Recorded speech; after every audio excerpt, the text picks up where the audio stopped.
Hello बच्चों, let's read the question. The question says the principle of column chromatography is. तो ये बोल रहा है कि कॉलम क्रोमेटोग्राफी जो टेक्निक होती है ये कौन से प्रिंसिपल में काम करती है। तो बच्चों इस क्वेश्चन का हमारा की कॉन्सेप्ट रहेगा कॉलम क्रोमेटोग्राफी। अब ये टेक्निक क्या होती है? इस टेक्निक में हम किसी भी मिक्सचर के जो कंपोनेंट्स हैं उनको सेपरेट करते हैं on the basis of their differential partitioning between a mobile and a stationary phase. तो हम बोल सकते हैं mixture of molecules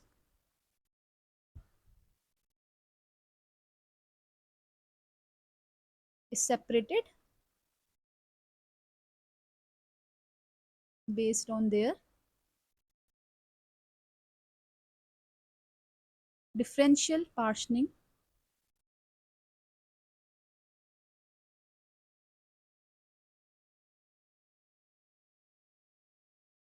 between a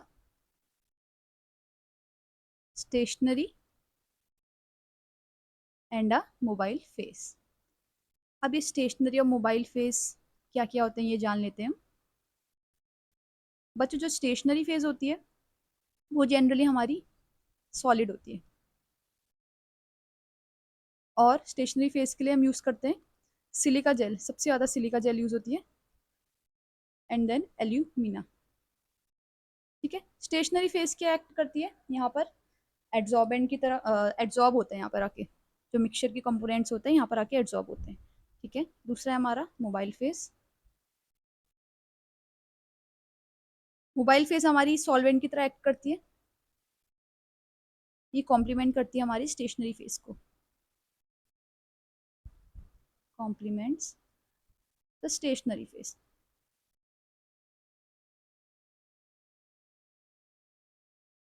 अब ये कॉलम क्रोमेटोग्राफी का प्रिंसिपल क्या है? तो जो इस टेक्निक का प्रिंसिपल है, डिफरेंशियल एब्जॉर्प्शन होता है सब्सटेंसेस का सॉलिड फेज में। हम बोलेंगे differential absorption of substances on solid phase. ठीक है, अब क्या होता है इसमें, जो मोबाइल फेज होती है और उसके साथ जो मिक्सचर होता है जिसके हमको कंपोनेंट्स अलग करने हैं, आइसोलेट करने हैं, वो हम कॉलम के टॉप से इंट्रोड्यूस करते हैं। ठीक है, फिर जो इंडिविजुअल कंपोनेंट्स होते हैं मिक्सचर के वो डिफरेंट डिफरेंट रेट्स में एब्जॉर्ब होते रहते हैं स्टेशनरी फेज में। अब जिसका एफिनिटी ज्यादा है स्टेशनरी फेज से वो इंटरेक्शन अच्छे बनाती है, स्ट्रॉन्ग इंटरेक्शन बनाती है और क्या होगा उसका जो रेट होगा वो बहुत धीरे धीरे होगा। ठीक है, और जबकि जिसकी एफिनिटी कम है वो क्या करेगी, वो फटाफट रेट से जाते रहती है, मूव ऑन करते रहती है और फिर लास्ट में हम उसको एल्यूट कर लेते हैं, मतलब वो सबसे ज्यादा सबसे पहले हम उसको एल्यूट कर सकते हैं। तो अगर हम इसका डायग्राम बना के समझना चाहें तो कैसे रहेगा हमारा?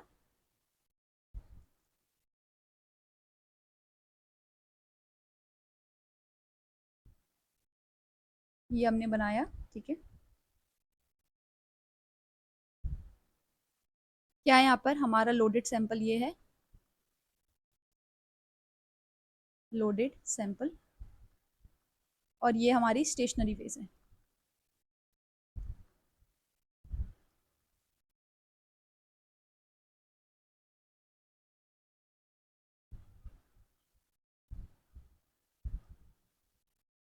अब क्या होगा, ये हमारी मोबाइल फेज आ गई, this is our mobile phase.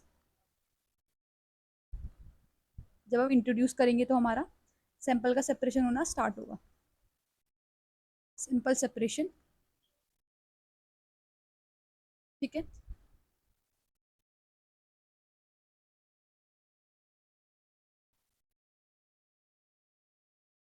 और ये सैंपल सेपरेशन है हमारा।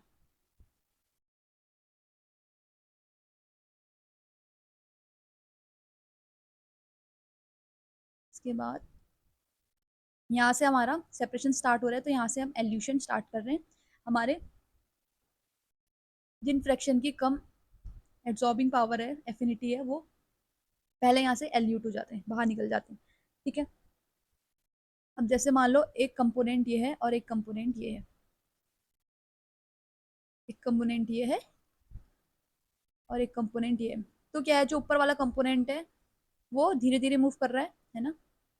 इसका मतलब ये हुआ कि इसकी जो इंटरेक्शन है एड्सॉर्ब एंड उसके साथ, स्टेशनरी फेज के साथ, वो बढ़िया है। तो हम बोलेंगे इसको स्ट्रॉन्ग इंटरेक्शन,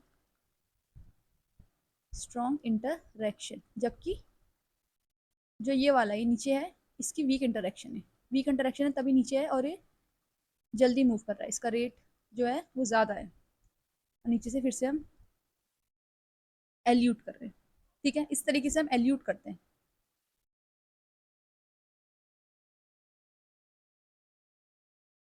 तो हमने क्या जानना है इसमें, हमारा यही रहता है कि जो हमारा एड्सॉर्प्शन होता है किसी भी मिक्सचर के कंपोनेंट्स का, वो डिफरेंट डिफरेंट रहता है किसी भी स्टेशनरी फेज में, डिफरेंट रहता है। तो वो एड्सॉर्ब अलग अलग रेट में होते हैं, तो उनका रेट जो होता है मूव करने का वो अलग होता है।